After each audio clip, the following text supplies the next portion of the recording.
أعوذ بالله من الشيطان الرجيم.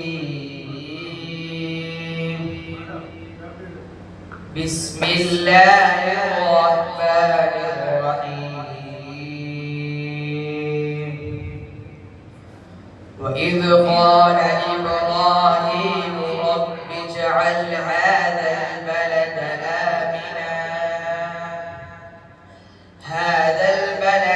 آمنا واجنبني وبني أن نعبد الأصنام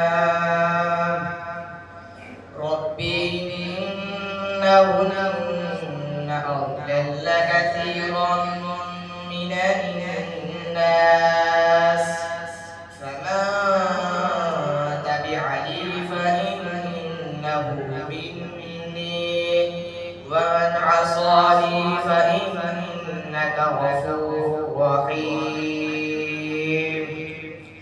ربنا إني أسكنت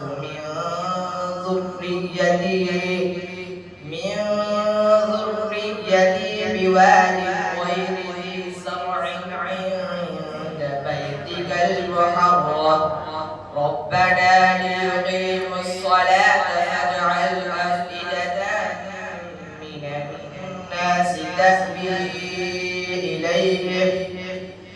إليهم وارزقهم من الثمرات لعلهم يشكرون. ربنا إنك تعلم ما نخفي وما نعلن وما يخفى على الله من شيء في الأرض ولا